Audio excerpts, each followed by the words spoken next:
Narito tayo ngayon upang matunghayan ang talaga ng mga nagtitrending, nag-iinit at talaga namang napaka-latest na issue ni Ate Erica. Sa pagpapatuloy nga ng ating istorya ay nung pumunta si Kalingap Val Santos Matubang sa bahay dati nila Ate Erica, ay nakausap niya nga ang tita nito, ang lolo nito at ang lola niya. At dito nga nilabas ng hinaindi ng kanyang tita na talagang simula daw nagkapera sila Ate Erica ay nagbago na daw ang kanyang ugali. Dati kasi nung wala pa silang pera ay damay-damay at sama-sama daw silang magpapamilya. Ngunit ngayon ay bigla na lang daw nilang iniwan ang kanyang pamilya at hindi na kinakamusta. Nagtampo rin naman po kami kaunti sa kanila kasi po nung time po na 50-50 na rin po yan si mama eh. Swerte na lang po at nabuhay pa. Nung bagong taon na agaw-agaw na rin po yan, eh, nagtampo rin po ako sa kanila kasi nakuha pa po nila kasing maghanda, nung bagong taon magpakasaya. Sa halip na kami nasa ospital, nung time na yun. Talagang Hindi naman baga po sa Kuya Val, grabe, nasabon mo ako doon na naiingit.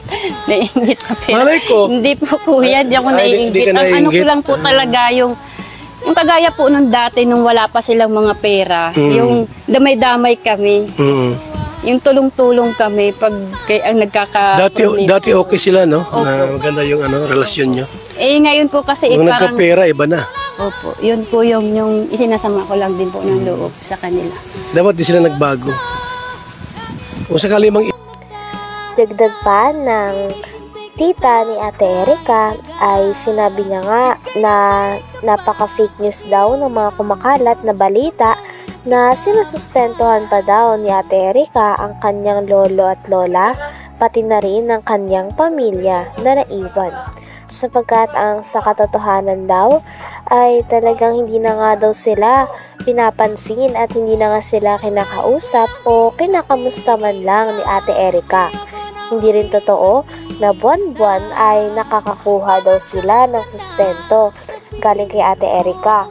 Kaya naman gusto rin daw nilang linawin sa mga tao ang bagay na ito sapagkat parang ginagamit na nga lang daw nila Ate Erica at ng kanyang ate na si Sheila May ang kanilang lolo at lola para magkaroon pa ng pera. Bas na mga ilaber na kami daw po ay natatakot na iniwan kami nila Erica dahil nawalan daw po kami ng sustento. Pinapaliwanag ko po sa inyo ilaber, hindi singkunduling, hindi yan si Erica sa aming nagpalamon. Wala kaming natatanggap dyan na sustento, sinasabi ninyo. sa akin lang, halimbawa talagang desididong umalis sa Kalinga, sana isinama kayo sa pag-alis para matulungan kayo. Hindi ko na Sabi nga daw, bon-bon binibigyan. Yan nga po yung masakit. Pula pala. Yan po yung gusto nilang palabasin na umano po yung lolo na naman nila. Gagawin na naman po nilang patanginan yung lolo nila para sumikat na naman sila. Para maniwala na naman po ang tao. Nung umpisa po, nagamit yung lolo. Kaya sabi po namin, tama na papa, hayaan na natin sila. Manuloko pala yun, yung ginawa Ang nila. gusto ko po talaga, siyempre po nakakahiya lalabas ka ng bahay, parang hindi ka na proud sa sarili mo, iisip mo na po doon sa mga tao nakakakita sa iyo, gayang ka.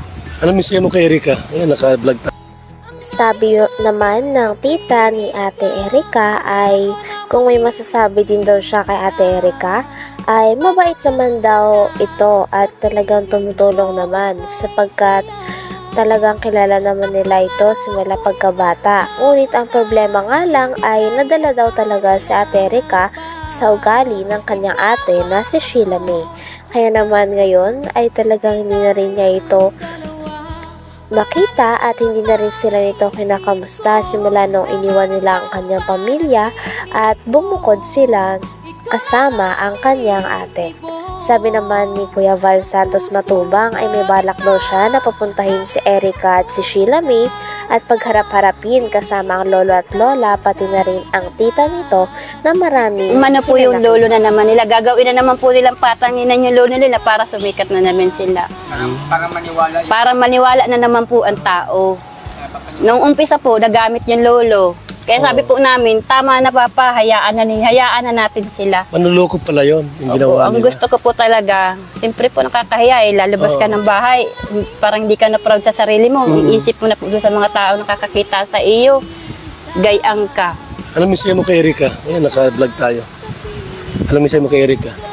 Kay Erika naman po, wala naman po akong sama ng loob dyan sa bata na yan. Kasi kung sa mabait naman po, mabait yung bata na yan. Matulungin din naman po yan. Kaso lang, nadala lang po nito ni ate niya. Kasi kaling magkasunduin ko kayo. Payag ka na magkasundo kayo doon sa kabila. Hindi na muna po, sir. Hindi muna? Hindi na muna, sir. Kasi ang gagawin ko, puntahan ko si Erika sa si Shelamit, papuntahin ko dito para magkasundo Ayaw kayo. na rin po nung hapon. Tinanong naman ni Kuya Val Santos Matubang ang lolo ni Ate Erika kung gusto niya pa bang makipag-ayos kay Ate Erika at kay Sheila May. Ngunit sabi nga ng lolo at lola nila Ate Erika ay ayaw na daw nila makipag-ayos sapagkat hindi na daw nila kaya ang mga nasabi nito sa kanila. Sinabihan kasi ni Sheila May o ng ate ni Ate Erika ang kanyang lolo na mukha daw silang pera. Kaya naman sobrang sakit daw nitong masabihan para sa lolo ni Ate Erika sapagkat sila mismo ang nagpalaki, nagsustento at nagpaaral kay Ate Erika at kay Sheila May. Kung sakali tayo na puntahan ko sila Erika, Sheila May, para magkasundo kayo, payag ka? Ay, hindi na po. Umitawan ko na po sila. Yung ginawa sa akin ng ganyan ay parang nilapastangan nila ko ay. Ganun ba? Malalim ang sugat mo tayo, ha? Hintay lang ang panahon. Pag nagbago sila, pero wala na sa akin. Bakit ay parang masamang loob sa papo mo? Ikaw nang magsasabihan ng mukhang kwarta, ganyan. Aba, anong kwarta ang bigyan sa akin? At sasabihin sila, Siya may sabing mukhang kwarta ka. si Silam, Mukhang kwarta ka daw? itong tanda kong ito, sabihin ako ng ganyan. Walang kaugali. Grabe naman. Hindi dapat bilang isang apo, huwag magsalita ng ganon. Sa lulo na sabihang mukhang pera. Saan sila nang galing? Sa amin, nagpalaki. Kami nagparal, kami nagpalaki kanila. Sabi nga ng lolo ni Ate Erika ay hindi na daw talaga nila hinahangad na magkaayos sila ng kanyang mga apo. Maski nga daw ng mama nito sapagkat imbis daw na ituwid ng mama nila Ate Erika ang mga pagkakamali na ginagawa nila sa lolo at lola nila na nagpalaki sa kanila ay hindi daw ganito ang nangyari sapagkat kumampi pa daw ang mama ni Ate Erika at ni Sheila May sa kanilang dalawa kahit na marami silang nagawang masama sa kanyang lolo at lola at mga nasabi na talaga namang dumurog sa puso ng kanilang lolo.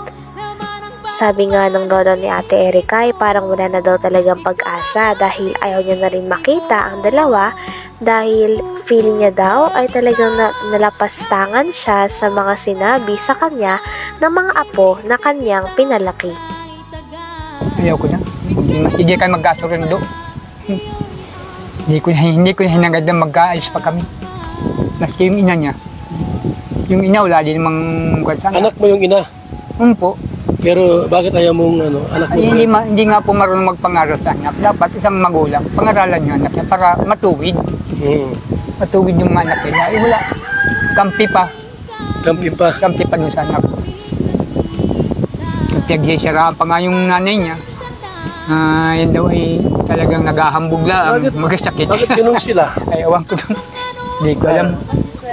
Ha? Ilabe. Ay, lovers, gumagawa ng kasinungalingan yung iba. Ginagawang Yung pinto. Ima Torres po ang laging araw-araw ni Sheila May kausap. Ima Ima Torres. Torres. Ima Torres. Lagi yung kausap nila. Yung namumuno po sa Ilabe. Parehas po sila ng pinto. Tamang panggawa ng kwento. Puro paninira. Pagkalkal. hanggang dito na lamang muna ang ating napaka-latest at napakainit na issue ni Ate Erica.